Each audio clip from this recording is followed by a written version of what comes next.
बारे में एक से ज्यादा सिर की बात की जाती है तो उसका सीधा मतलब यह होता है कि उसके दिमाग की बात की जा रही है। पुतिन के 5 सिर का मतलब क्या है, ये समझिए जरा। इसका मतलब है कि पुतिन के हर फैसले के पीछे 5 लोगों का दिमाग होता है जो इस युद्ध में पुतिन को रणनीतिक और कूटनीतिक सलाह दे रहे हैं। जो 5 चेहरे अपनी स्क्रीन पर आप देख रहे हैं, ये वो 5 लोग हैं जो रूसी राष्ट्रपति की कोर टीम में शामिल हैं। इनमें से कुछ इतने वरिष्ठ जो कि 90 के दशक में रूस के पूर्व राष्ट्रपति बोरिस येल्त्सिन के साथ काम कर चुके हैं। आज आपको उन्हीं से मिलवाने जा रहे हैं जिनकी बात पुतिन न सिर्फ सुनते हैं बल्कि अक्षरशः मानते भी।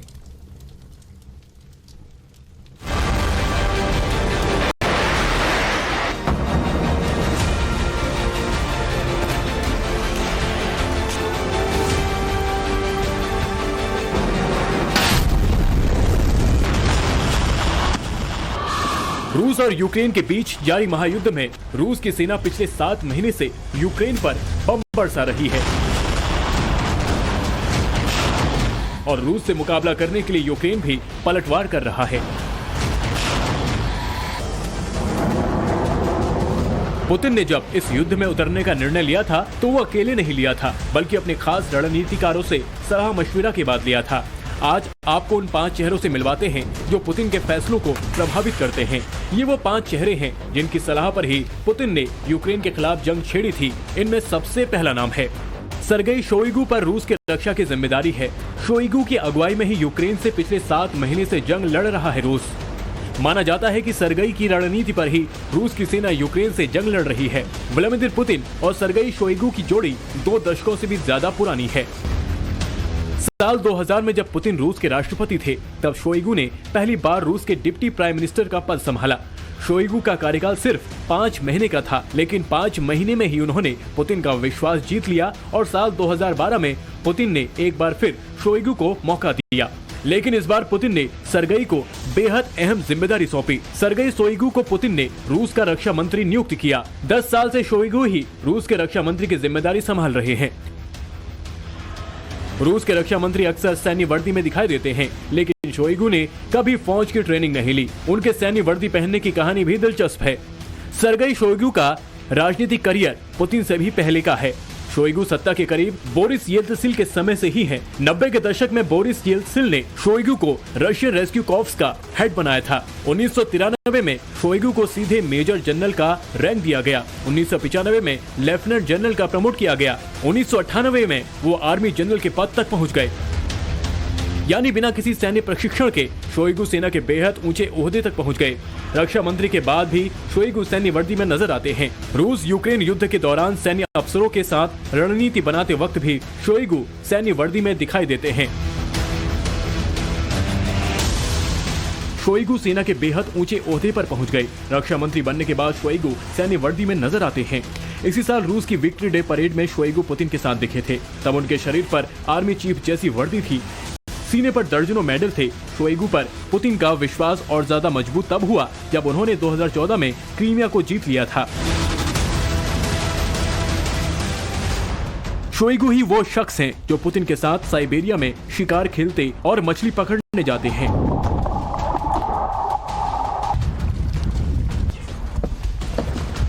रूस की राजनीति में तो कई लोग शोइगु को पुतिन के उत्तराधिकारी के तौर पर भी देखते हैं।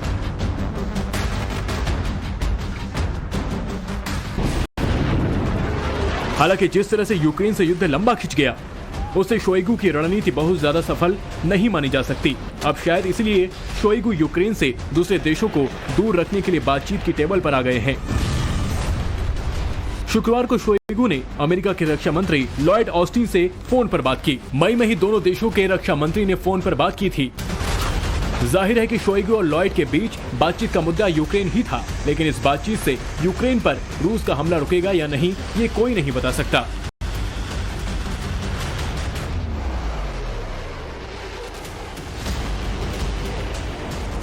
पुतिन के दिमाग में इस वक्त यूक्रेन से परमाणु जंग लड़ने का भी ख्याल चल रहा है। व्लादिमीर पुतिन खुद इस बात के संकेत दे चुके हैं। अब सवाल है कि पुतिन के इस प्लान को एग्जीक्यूट कौन करेगा। सर्गेई सुरोविकिन हाल ही में रूसी राष्ट्रपति ने यूक्रेन से युद्ध के लिए नए आर्मी जनरल की नियुक्ति की है। इस जनरल का नाम है सर्गेई सुरोविकिन। सुरोविकीन अपनी खतरनाक जंगी रणनीति और बमबाजी के लिए पूरे रूस में मशहूर हैं और उन्होंने अपनी यही रणनीति अब यूक्रेन में भी दिखानी शुरू कर दी है। बीते 10 दिनों से यूक्रेन पर हमले तेज हो गए हैं। यूक्रेन पर मिसाइल अटैक के साथ अब ड्रोन अटैक भी हो रहे हैं। सुरोविकीन के ऑर्डर पर हुए हवाई हमलों ने यूक्रेन के जज्बे को फिर से कमजोर कर दिया है। यूक्रेन में युद्ध की कमान संभालने के साथ साथ सुरोविकीन वायुसेना के प्रमुख भी बने रहेंगे। सर्गेई सुरोविकीन को रूस के सबसे बेरहम जनरल में से एक माना जाता है, यानी ऐसा बेरहम सेनापति जो सिर्फ जीत का भूखा है। सुरोविकीन को सीरिया का शैतान का नाम दिया गया है। ये नाम इसलिए पड़ा क्योंकि उन्होंने सीरिया में आम नागरिकों के जान की परवाह किए बगैर विद्रोहियों को मारने के लिए पूरे शहर पर बमबारी की थी। उस हवाई हमले में सीरिया में कई आम नागरिक मारे गए थे। अंतर्राष्ट्रीय मीडिया ने सुरोविकीन को जनरल अमार्केडॉन का खिताब दिया था। 2017 में सीरिया पर आक्रामक हवाई हमले को अंजाम देने के बाद व्लादिमीर पुतिन ने सुरोविकीन को रूस के सर्वोच्च सम्मान हीरो ऑफ रशिया मेडल से सम्मानित किया था। इससे पहले 90 के दशक की शुरुआत में चेचन विद्रोहियों से युद्ध के दौरान सर्गेई सुरोविकीन रूसी सेना के खुखार विंग में थे। तब सुरोविकीन ने एक नारा दिया था कि एक सैनिक के मारे जाने पर 3 लोगों की हत्या की जाएगी। हालांकि अपने बारे में अंतर्राष्ट्रीय मीडिया की ओर से बनाई सोच से अलग सुरोविकीन का पिछले दिनों एक इंटरव्यू सामने आया था। उस इंटरव्यू में सुरोविकीन ने यूक्रेन और रूस के नागरिकों को एक कहा था और यूक्रेन से दोस्ती की बात कही थी। Желаем одного, чтобы Украина была независимым от Запада и НАТО, дружественным для России государством. Противник – это преступный режим, который толкает граждан Украины на смерть, стремится. ये बयान बताता है कि कहीं न कहीं सुरोविकीन अभी भी यूक्रेन को एक मौका दे रहे हैं कि वो बातचीत के टेबल पर आ जाए, युद्ध भूलकर रूस से दोस्ती कर ले। पुतिन को अभी भी भरोसा है कि उनके रक्षा मंत्री की रणनीति और नए आर्मी चीफ का नेतृत्व यूक्रेन को घुटनों पर ला देगा और यूक्रेन से जंग में रूस को जीत दिला देगा। आगे आपको 3 और चेहरे दिखाएंगे जिनकी पुतिन के फैसलों में बड़ी भूमिका है। Bureau report, Times Now, Navbharat. तो यूक्रेन से युद्ध लड़ने की रणनीति हो या फिर अमेरिका और यूरोप जैसे देशों के आर्थिक प्रतिबंधों से निपटने की नीति, पुतिन की टीम में कई और खास लोग हैं जो पुतिन को फैसला देने में मदद करते हैं और उन्हीं के फैसलों के चलते पुतिन यूक्रेन की ये जंग भी लड़ रहे हैं और अमेरिका और यूरोपीय देशों से आर्थिक लड़ाई भी।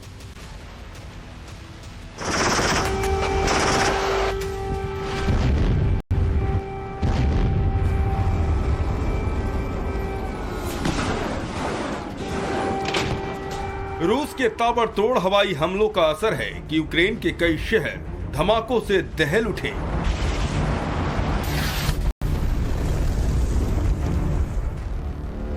रूस के हमलों का ही असर है कि यूक्रेन के शहरों में ब्लैक आउट हो गया।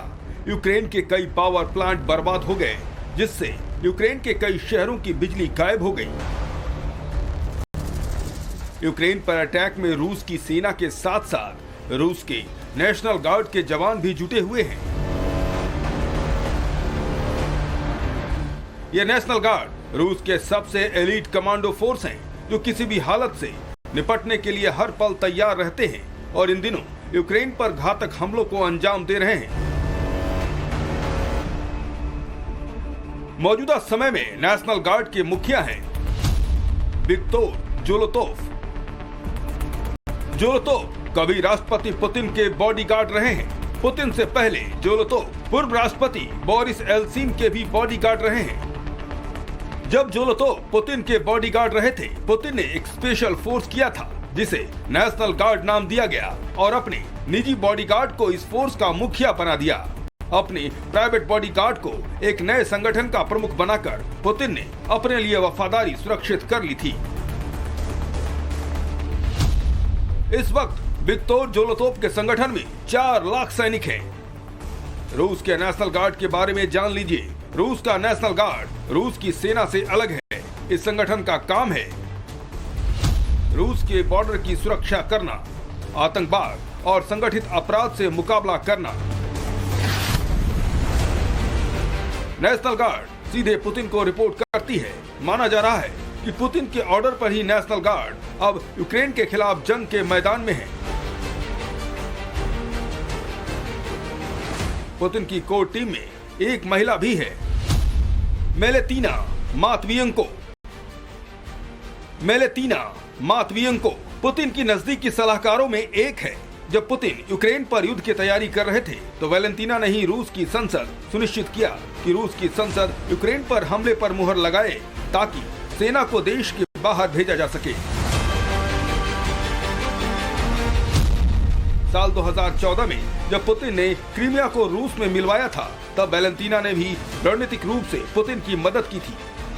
वैलेंटीना एक नेता है और उन्होंने पुतिन के हर बड़े फैसलों पर रूस की संसद में गतिरोध को खत्म करने में मदद की। पुतिन के सबसे खास रणनीतिकारों में से एक हैं उनके विदेश मंत्री सर्गेई लावरोव। रूस यूक्रेन जंग में पुतिन के बाद सबसे ज्यादा अगर किसी का नाम सुर्खियों में आया है तो वो है सर्गेई लावरोव। 18 वर्षों से लावरोव रूस के सबसे सीनियर डिप्लोमेट हैं। लावरोव ने युद्ध काल में दुनिया के सामने रूस का पक्ष मजबूती से रखा है। कूटनीतिक स्तर पर रूस के दुश्मनों को कैसे मजा चखाना है और रूस पर लगे आर्थिक प्रतिबंधों की काट कैसे निकालनी है, लावरोव ने बीते 7 महीने में ये भूमिका अच्छे से निभाई है।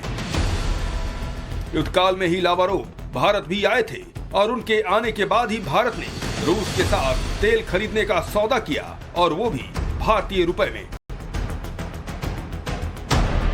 71 साल के सर्गेई लावरोव की कूटनीति पर पुतिन भरोसा करते हैं। इन चेहरों के अलावा पुतिन की कोर टीम में एक और चेहरा है जो सैन्य रणनीति नहीं बताती, वो सिर्फ रूस के मौद्रिक नीति बताती है। एलिवीरा नाबियोलिना रूस के केंद्रीय बैंक की चेयरपर्सन है। 7 महीने लंबे युद्ध के बावजूद अगर रूस में महंगाई आसमान पर नहीं है और रूस का खजाना खाली नहीं हुआ है तो इसके पीछे बड़ी वजह है एलिवीरा। पुतिन ने एलिवीरा के कंधों पर रूस की आर्थिक सेहत ठीक रखने की जिम्मेदारी डाल रखी है। Bureau report, Times Now, Navbharat.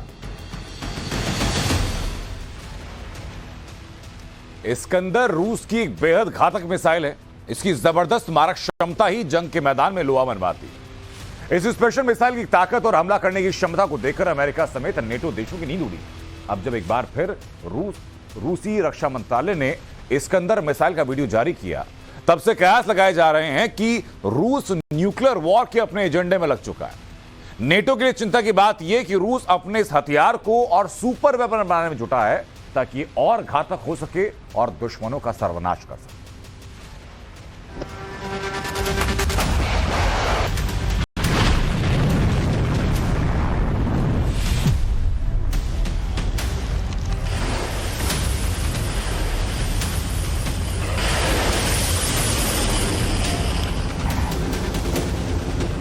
एक मिसाइल जिसे दुश्मन खेमे में महाबली कहा जाता है, जंग के मैदान में यह तबाही का दूसरा नाम।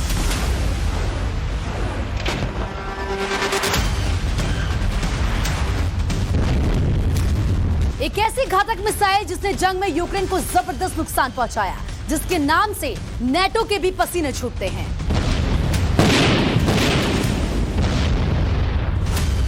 रूसी सेना का यह एक ऐसा वेपन है जो न्यूक्लियर वॉरहेड ले जाने में सक्षम है। इसकी मारक क्षमता 500 किलोमीटर।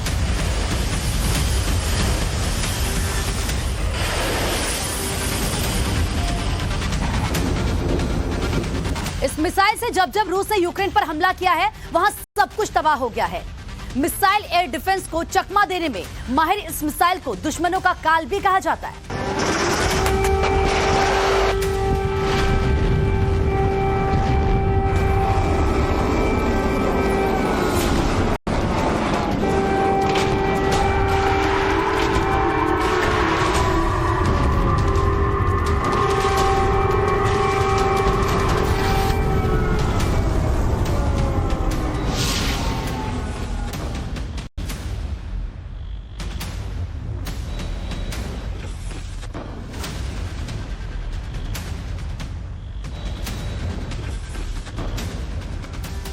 यूक्रेन के साथ जारी जंग के बीच रूस के रक्षा मंत्रालय ने एक बार फिर से इस्कंदर मिसाइल का वीडियो रिलीज किया है।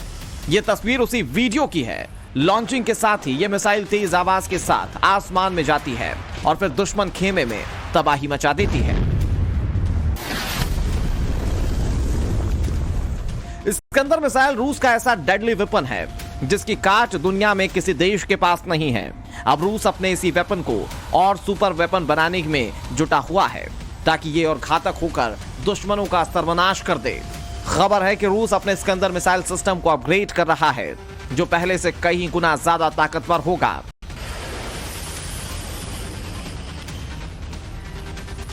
हम आपको इस्कंदर मिसाइल की एक एक डिटेल्स देंगे, लेकिन उससे पहले यह भी जान लीजिए कि रूसी रक्षा मंत्रालय ने एक बार फिर से इस्कंदर मिसाइल का वीडियो क्यों जारी किया है। दरअसल ये पूरी जंग एक तरफ जल थल नभ में तो लड़ी जा रही है, इसके साथ ही ये प्रोपोगेंडा वॉर या यूं कहें कि ये जंग दिमागी तौर पर भी लड़ी जा रही है। इसी प्रोपोगेंडा वॉर में बढ़त और अपनी जोरदार ताकत दिखाने के लिए रूस ने इस्कंदर मिसाइल का वीडियो जारी किया है।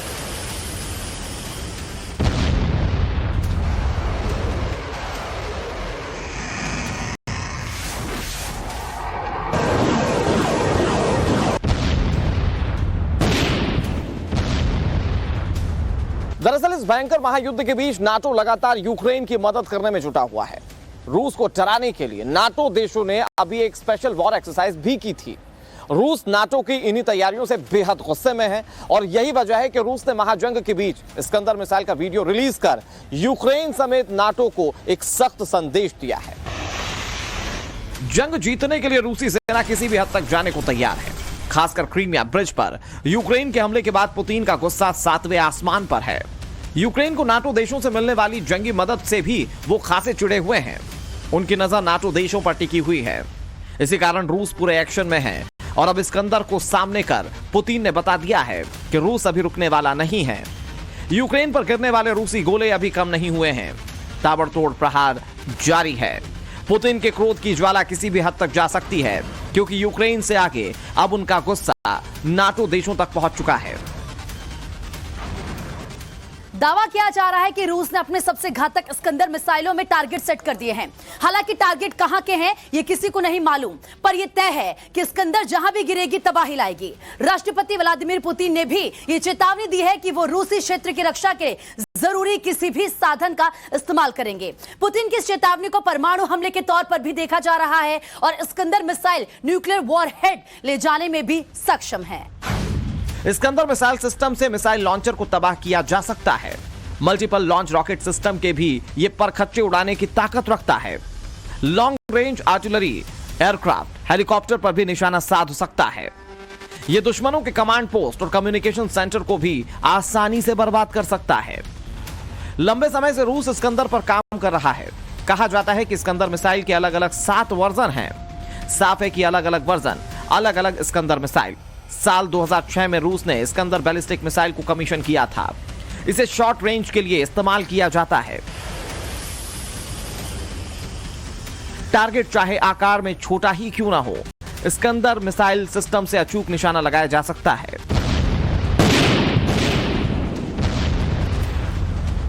इसके लॉन्च के लिए कॉमन ट्रांसपोर्टर, इरेक्टर लॉन्चर और सपोर्ट व्हीकल्स का इस्तेमाल किया जाता है।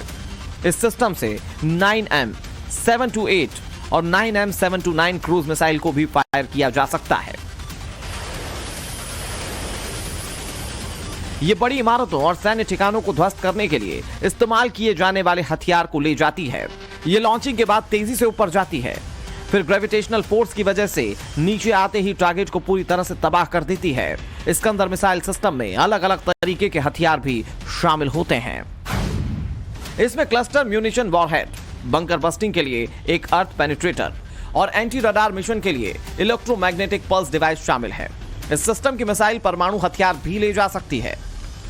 इस्कंदर एक रोड मोबाइल मिसाइल है, यानी इसे एक आर्मी ट्रक पर रखकर एक जगह से दूसरी जगह ले जाया जा सकता है। यह मिसाइल बड़ी इमारतों को तबाह कर सकती है। रूस ने स्कड मिसाइल को बदलने के लिए इस्कंदर मिसाइल को शामिल किया था। इस्कंदर मिसाइल सिस्टम को 1988 में डिजाइन किया गया था और साल 2006 में इसे रूसी सेना में औपचारिक रूप से शामिल किया गया। अब तक के महायुद्ध में इस्कंदर मिसाइल ने यूक्रेन में भयानक तबाही मचाई है। इस मिसाइल की ताकत और हमला करने की क्षमता को देख अमेरिका की नींद उड़ी हुई है। अमेरिकी खुफिया एजेंसीज रूस के परमाणु ठिकानों पर लगातार नजरें गड़ाई हुई हैं। उन्हें आशंका है कि रूसी राष्ट्रपति व्लादिमीर पुतिन यूक्रेन युद्ध को खत्म करने के लिए परमाणु हथियारों का इस्तेमाल कर सकते हैं। ऐसे में अमेरिका समेत सभी नाटो देश दहशत में हैं।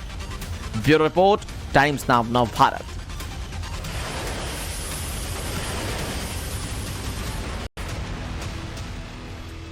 तो पुतिन यूक्रेन को किसी भी कीमत पर घुटनों के बल लाना चाहते हैं। अब तो पुतिन की नाक का सवाल हो चुका है और शायद इसीलिए पुतिन ने न्यूक्लियर वॉर तक की धमकी दी थी। लेकिन परमाणु हमला इतना आसान नहीं है जितनी आसानी से धमकी दी गई, और इसलिए लगता है कि रूसी राष्ट्रपति ने अब फूड वॉर की तैयारी शुरू कर दी। अभी फूड वॉर क्या है और कैसे इससे यूक्रेन की मुसीबतें बढ़ेंगी, देखिए इस रिपोर्ट के जरिए। मिसाइल वॉर के बाद अब फूड वॉर। क्या यूक्रेन को भूख से तड़पाकर मारेंगे पुतिन? बीते करीब 250 दिनों से पुतिन यूक्रेन को घुटनों पर लाने की कोशिश कर रहे हैं, लेकिन यूक्रेन के राष्ट्रपति ज़ेलेंस्की पुतिन की इन कोशिशों को नाकाम कर दे रहे हैं। सवाल है कि क्या इसी बौखलाहट में पुतिन यूक्रेन पर फूड अटैक की तैयारी कर रहे हैं? यूक्रेन में अनाज संकट गहराने की आशंका बढ़ गई क्योंकि अनाज से भरे जहाजों का काला सागर में ट्रैफिक जाम लग गया है। यूक्रेन के राष्ट्रपति ज़ेलेंस्की का आरोप है कि समंदर में ट्रैफिक जाम के पीछे रूस का हाथ है। ज़ेलेंस्की ने आरोप लगाया कि यूक्रेन की ओर आने वाले अनाज से भरे 150 जहाजों को यूक्रेन तक पहुंचने में रूस जानबूझकर रोड़े लगा रहा है। Тижнями стає все більш напруженою ситуація навколо експортної зернової ініціативи. Ворог робить все, щоб загальмувати наш експорт продовольства. Вважаю, що цими діями Росія абсолютно свідомо розпалює продовольчу кризу, щоб вона стала такою ж гострою, якою була в першій половині цього року. На сьогодні більш ніж 150 суден знаходяться у черзі, щоб виконати. यूक्रेन का आरोप है कि रूस ने जहाजों की रफ्तार जानबूझकर धीरे करवाई ताकि यूक्रेन तक अनाज देर से पहुंचे। यूक्रेन को मदद देने के लिए मिस्र, Tunisia, Algeria, Morocco, Lebanon, Iraq, चीन, बांग्लादेश और इंडोनेशिया से खाद्य पदार्थ आ रहे हैं। Кожен день перебування суден з продовольством у черзі означає зростання соціальної та політичної напруги в країнах, що споживають нашу агропродукцію. Ось лише деякі держави, у які затримується експорт продовольства з вини Росії: Єгипет, Туніс, Алжир, Марокко, Ліван, Ірак, Китай, Бангладеш, Індонезія. Наші партнери ООН. यूक्रेन के राष्ट्रपति के आरोपों पर रूस की ओर से कोई सफाई नहीं आई। अगर सही समय पर यूक्रेन में विदेशी अनाज नहीं पहुंचे तो वहां के हालात खराब हो सकते हैं। कई शहरों में अनाज और खाद्य पदार्थों का संकट गहरा सकता है। विदेशों से यूक्रेन की ओर जो जहाज आ रहे हैं उनमें गेहूं, भुट्टे का दाना, सनफ्लावर तेल लदे हुए हैं। अगर ये अनाज और खाद्य पदार्थ सही समय पर यूक्रेन तक नहीं पहुंचे तो इनके खराब होने का भी खतरा है। काला सागर में लगा 150 जहाजों का ट्रैफिक जैम अगर सही समय पर नहीं खुला तो अगले कुछ दिनों में यूक्रेन में अनाज को लेकर नई जंग शुरू हो सकती है। ब्यूरो रिपोर्ट, टाइम्स नाउ नव भारत।